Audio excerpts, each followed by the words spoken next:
evening and welcome to Leeds Met News. I'm Lydia Taylor. And I'm Natalie Casey. The headlines this evening. House prices in Leeds poses a threat to the recovery of the economy. Network Rail plan to invest £600 million to upgrade services within the Yorkshire area. And building work begins on the Victoria Gate development. But first, a record increase in asking prices for homes has led to escalating fears that an unsustainable property boom could jeopardise the economic recovery. Latest figures show house seller asking prices rose by 8.9% from the start of the year until May. The highest ever increase at this time of year, resulting in an all-time high of £272,000 nationally and £164,000 in Yorkshire. Annie Swan has more. Increase in housing prices has been released today, with Yorkshire taking the biggest hit outside of the south of England. New figures published today show house sellers' asking prices in the country rose by 8.9% in the last year. In Yorkshire, the figure was 2.7%, the highest rise in the North and Midlands, with the average house in the region selling for over £200,000. The increase is sure to affect first-time buyers in Yorkshire who are planning to take their first steps on the property ladder.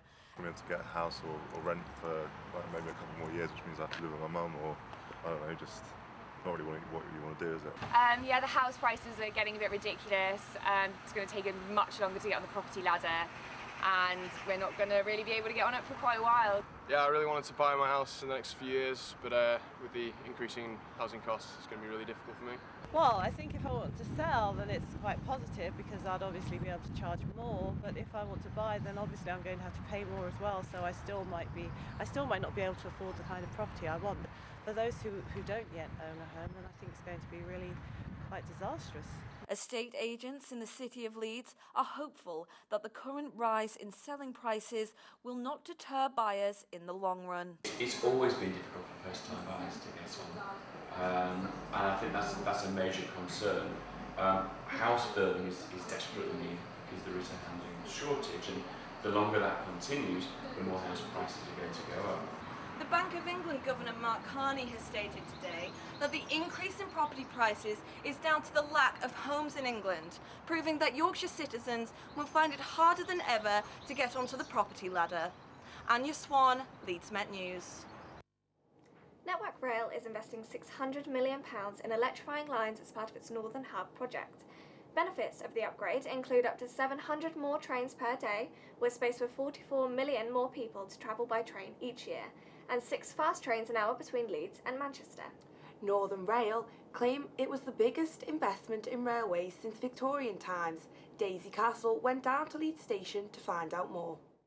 A new investment for trains in Yorkshire has caused major delays in Leeds and its surrounding areas, despite claiming long-term improvements for the services. The £600 million investment will go towards restoration of electrifying the lines in order to improve efficiency of the services running throughout the north. Head of Northern Rail, Alex Hines, described this as the biggest investment in the railway industry since Victorian times. He released the following statement. To help deliver these improvements for the long term, we need to revise the times of some of our local services, so we were asking customers to check times before they travel. However, these expected delays have not yet affected commuters in the Leeds area. Okay, I personally think that it would be a good idea on the short term for long-term improvements. But I can honestly say, travelling extensively through West Yorkshire, I haven't actually experienced any significant delays other than unavoidable occurrences. Yeah, I understand that sometimes delays in the trains work to our advantage because it means that the whole system runs a bit better. As time goes on, the delays may become more prominent for Northern Rail, who advise early planning to avoid any disrupted journeys throughout the foreseeable future. Daisy Castle reporting for Leeds Met News. Demolition of the current buildings at Victoria Gate started today to make way for the new development. Victoria Gate Arcade will feature stores, restaurants, cafes and leisure space in an elegantly designed 2-street arcade linking Victoria Quarter to the new flagship John Lewis store. The space will offer 800 car parking spaces and provide up to 1,000 retail jobs and 1,000 construction opportunities. Campaigners are pleading with college bosses for a 1-year reprieve for 3 nurseries under threat. St Bartholomew's Centre in Armley, Brudenell Centre at Hyde Park and Thomas Danby Nursery in Sheepscar are set to close in July after annual losses of £80,000. An online petition with over 300 signatures has been set up in order to stop the closure, which would see 36 members of staff losing their jobs. The new Asda Superstore in Middleton was opened this morning, with local MP Hilary Benn cutting the ribbon. The store has created 375 jobs, with councillors promising that 68% of these jobs have been given to the locals in the nearby area. The controversial store has seen various setbacks, including issues with land ownership. Alex Harter was at the opening and has this report. I'm down here in Middleton, where a new Asda store has opened its doors today, creating 300 new jobs for local people. The multi-million-pound site is host to a 36,000 square foot store on Homewell Road. Asda has been working closely with the council and job centres to make sure that jobs are offered to the long-term unemployed within the local areas. So it's investment in the community, wonderful new store. I think for me the most important thing about today is the jobs it's creating locally. So we've got 370 jobs, and when Asda said they were going to establish this store, my colleagues, Kim Groves, supported by Judith Blake and Paul Truss from the local councils, and me, said to Asda, look, will you recruit locally? And they said, yes, we will. So training courses were put on, people were helped with their CV, and lots of the people who've got jobs live in the community. So the community's got a stake in this new store, not just because it's a place to come shopping, because its friends and neighbours have got jobs here, and that is a good thing. The store has been a welcomed addition to the Middleton area. It has a lot of stuff that we don't need to go to the city centre to buy. And it makes people to have a lot of job because they recruited many people that wants to work. So I think it's a good thing that they did it here. It's fantastic. It's what we've been waiting for years. We've not had anything like it. When Presto first opened up years ago, it only lasted how long? A couple of years, and that was it. But now we've got something that benefit everyone.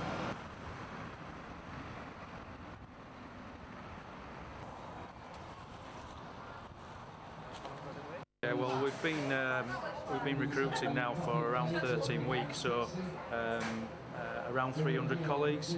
60-70% of those colleagues recruited are from the local community, from Leeds 10 and Leeds 11. So delighted to be able to put that some employment back into the area. You can see from today it's been an absolutely phenomenal response. People coming from wide and far, I think. But overall, we're absolutely delighted with what we've been able to do so far for Middleton. Alex Harter, Leeds Met News.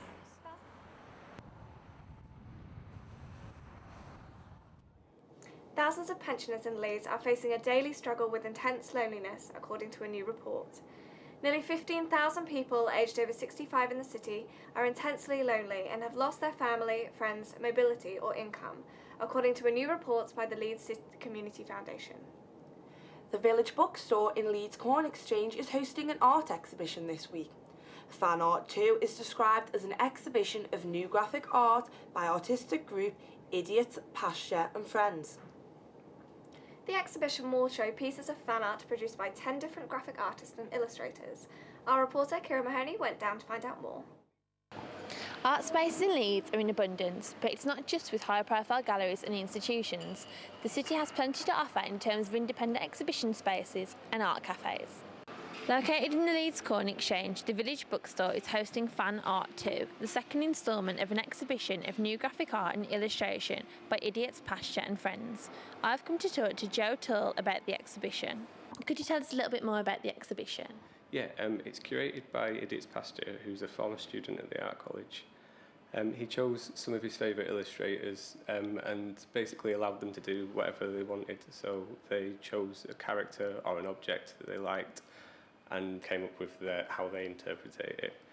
They didn't have any restrictions like colour palette or whatever they chose. So basically it's just making art for the love of it. With the Leeds Art Gallery, College of Art and the Henry Moore Institute, to name a few, Leeds is fast becoming one of the country's most diverse art scenes. Kira Mahoney, Leeds Met News. A Yorkshire wheelchair champion has broken 2 world records at the IPC Athletics Grand Prix in Switzerland. Hannah Cockcroft, a multiple world and Paralympic gold medalist, clocked 30.86 seconds in the 200-metre race, smashing the world record by 0.37 seconds. With the summer fast approaching, many of us are wondering how we are going to get the tan while avoiding the dreaded sunburn. With temperatures at record highs, skin diseases such as skin cancer are on the rise, and they could be avoided by simply putting on your sun cream. Our reporter, Ryan Parish, went to the streets of Leeds to ask the general public about their safety in the sun. It's another scorcher here in Leeds, on the back of a weekend where temperatures reach highs of 25 degrees. But with the bank holiday weekend on its way and summer approaching, just how much do people know about protecting themselves from the dangers of the sun? Each year, around 2,200 people die from skin cancer. It's one of the most common cancers in the UK, and too much sun can increase your risk. But there are ways to decrease your chances. Keep out of the sun, wear sun cream, avoid extreme physical exertion, and cool yourself down by drinking plenty of fluids. I went to some of the hot spots in Leeds to see whether people are taking care in the sun. For the sun, I see health benefits with vitamin D and just a feel-good factor, but skin cancers and ageing of the skin, caution really, yeah, and don't abuse the sun, yeah, appreciate the sun. I think there's no excuses really, says me sat out in the sun with no sun cream on, but as I say, it's the morning, so it's not the heat, the height of the day. So, but yeah, there's plenty of information out there. So I think people do still a bit take it for granted and sort of not really bother maybe as much as they should. Yeah. When you're out about fishing and like that, do you worry about the dangers of the sun? Not really. I'm used to it. Are you aware of the dangers? Yeah, you get cancer and stuff like that. Do you tend to wear sun cream or? No. So while people continue to enjoy themselves in the sun, the views in Leeds seem to be mixed with regards to keeping themselves protected. But if you're in any doubt, be sensible like me and stay in the shade. Ryan Parish reporting for Leeds Met News. Now, after the lovely weekend we have just had with soaring temperatures, is the sunny weather going to continue? Well, tomorrow's weather looks to be fairly mixed, with sunny spells developing throughout the day, with temperatures reaching 21 degrees, but thundery downpours can be expected. That's all for tonight's news. Have a lovely evening. Goodbye. Good night.